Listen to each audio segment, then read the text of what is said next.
മോദി സർക്കാർ ഭരണം നടത്തുന്നത് ജനങ്ങൾക്ക് വേണ്ടിയല്ല, കോർപ്പറേറ്റുകൾക്ക് വേണ്ടിയാണ്. കോർപ്പറേറ്റുകളുടെ 8.5 ലക്ഷം കോടി രൂപയാണ് മോദി സർക്കാർ എഴുതി തള്ളിയിരിക്കുന്നത്.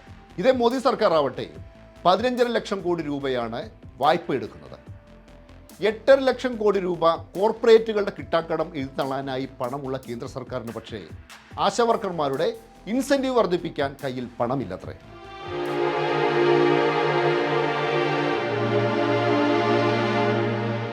ലോകത്ത് ഏറ്റവും അധികം ദരിദ്രർ ഉള്ള രാജ്യമാണ് ഇന്ത്യ. ആ രാജ്യം ഭരിക്കുന്ന സർക്കാർ ഒരു വലിയ തീരുമാനം കൈക്കൊണ്ടിരിക്കുന്നു. രാജ്യത്തെ കോർപ്പറേറ്റുകളുടെ 8.26 ലക്ഷം കോടിയുടെ കിട്ടാക്കടം എഴുതി തള്ളിയിരിക്കുന്നു. കിട്ടാക്കടം എഴുതി തള്ളിയത് ഏതെല്ലാം കോർപ്പറേറ്റുകളുടേതാണ്? അത് രഹസ്യമാണ്. അവരുടെ പേരുകൾ നരേന്ദ്രമോദിയോ നിർമ്മലാ സീതാരാമനോ വെളിപ്പെടുത്താൻ തയ്യാറല്ല. പാർലമെന്റിൽ ചോദ്യം ഉന്നയിച്ചാലും വിവരാവകാശം നൽകിയാലും മറുപടി കിട്ടില്ല. കാരണം രാജ്യം ഭരിക്കുന്നത് മോദിയുടെ വിശ്വസ്തരായ കോർപ്പറേറ്റുകളാണ്.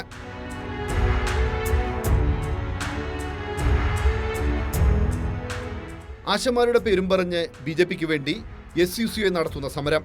സംസ്ഥാന സർക്കാർ ഹോണറേറിയം വർദ്ധിപ്പിക്കണം എന്നതാണ് ആവശ്യം. കേന്ദ്രം ഇൻസെന്റീവ് വർദ്ധിപ്പിക്കേണ്ടത്രേ.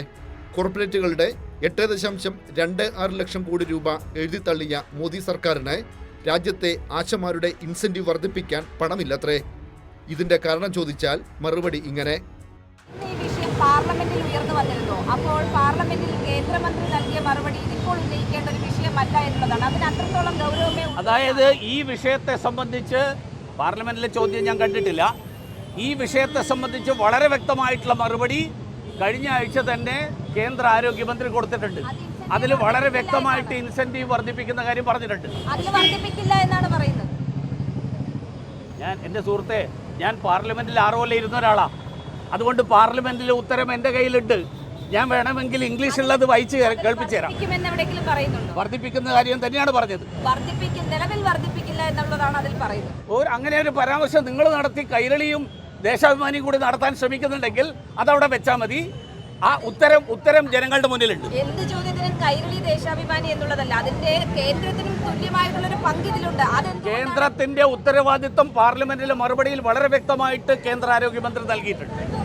അതിലാണ് വ്യക്തമാക്കുന്നത് അവരുടെ വേതനം വർദ്ധിപ്പിക്കില്ല എന്നും അവരെ മിനിമം തൊഴിലാളികളായെങ്കിലും പരിഗണിക്കണം എന്നുള്ളതാണ് സംസ്ഥാനം ആവശ്യപ്പെടുന്നത്. നമ്മൾ തമ്മിലുള്ള ഇന്റർവ്യൂ വേറെ നടത്താം. നമുക്ക് എല്ലാവർക്കും കൂടി ചോദ്യത്തിനാണ്. കോർപ്പറേറ്റുകളുടെ 8.26 ലക്ഷം കോടി കിട്ടാക്കടം എഴുതിത്തള്ളിയ മോദി സർക്കാർ 2024 കേരളത്തിന് നൽകേണ്ട 57,000 കോടി നൽകാതെ സംസ്ഥാനത്തോട് പ്രതികാരം തീർത്തു.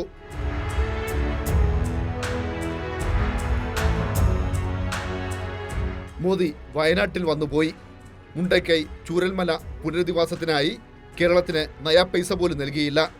ആശാവർക്കർമാർക്ക് നൽകാനുള്ള ഇൻസെന്റീവ് ഇനത്തിൽ കേന്ദ്രം കേരളത്തിന് ഇനിയും 100 കോടി രൂപ നൽകാനുണ്ട്. പലതവണ ആവശ്യപ്പെട്ടിട്ടും ഈ തുക നൽകിയില്ല. തൊഴിലുറപ്പ് തൊഴിലാളികൾക്ക് നൽകേണ്ട വേതന ഇനത്തിൽ കേരളത്തിന് കേന്ദ്രം നൽകേണ്ട കുടിശ്ശിക 546.67 കോടി രൂപ. ഇങ്ങനെ കേരളത്തിന് കേന്ദ്രത്തിൽ നിന്ന് ലഭിക്കാനുള്ളത് വൻ തുകയാണ്. ഇതിനെക്കുറിച്ച് ചോദിച്ചാൽ ഉത്തരമില്ല. For the question which he has asked, come to my chamber. I will discuss with you in detail. This question does not relate to ASHA workers. This question relates to non-communicable diseases, and that I have answered elaborately.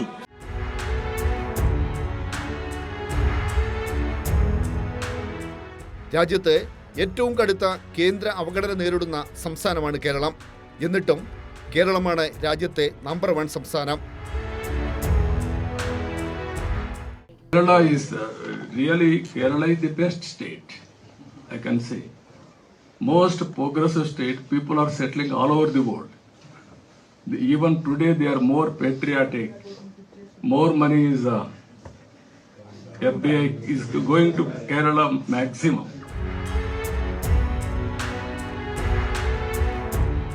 കേരളത്തേക്കാൾ സാമ്പത്തിക വിഭവശേഷിയുള്ള സംസ്ഥാനമാണ് തെലങ്കാന. ആ സംസ്ഥാനം ഇന്ന് കടുത്ത സാമ്പത്തിക പ്രതിസന്ധിയിലാണ്. ശമ്പളം നൽകാൻ പണമില്ലെന്നും ശമ്പളം താമസിക്കുമെന്നും മുഖ്യമന്ത്രി രേവന്ത് റെഡ്ഡി സർക്കാർ ഉദ്യോഗസ്ഥരെ അറിയിച്ചിരിക്കുന്നു. തെലങ്കാന ഭരിക്കുന്നത് കോൺഗ്രസ് ആണ്. ഇതാണ് കമ്മ്യൂണിസ്റ്റുകാർ ഭരിക്കുന്ന കേരളവും കോൺഗ്രസ് ഭരിക്കുന്ന തെലങ്കാനയും തമ്മിലുള്ള വ്യത്യാസം. ഈ തെലങ്കാനയിൽ സംസ്ഥാന സർക്കാരിന് ഈ ശമ്പളം കൊടുക്കാൻ, ജീവനക്കാർക്ക് ശമ്പളം കൊടുക്കാൻ തുടക്കത്തിൽ കഴിയില്ല എന്ന് മുഖ്യമന്ത്രി ഇപ്പോൾ പറഞ്ഞിട്ടുണ്ട്. അപ്പം അതെന്ന് പറയുന്നത് കേന്ദ്ര സർക്കാർ ഈ എല്ലാ സംസ്ഥാനങ്ങളും കാണിക്കുന്ന ഒരു സാമ്പത്തിക വിഭജനം എന്നുള്ള രീതിക്ക് കണക്കാക്കാൻ പറ്റില്ല. ഇപ്പോൾ അവർക്ക് എനിക്ക് ആ വിവരങ്ങൾ എൻ്റെ ശ്രദ്ധയിലില്ല, എനിക്ക് അറിയാൻ വയ്യാതെ പറയാം.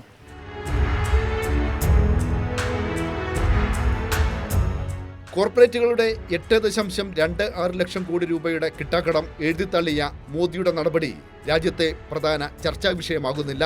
വർഗീയത ആളിക്കത്തിച്ച് എല്ലാ ജനവിരുദ്ധ നടപടികളെയും മറയ്ക്കുക, ഇതാണ് BJPയുടെ തന്ത്രം, ഇതാണ് BJPയുടെ രാഷ്ട്രീയം.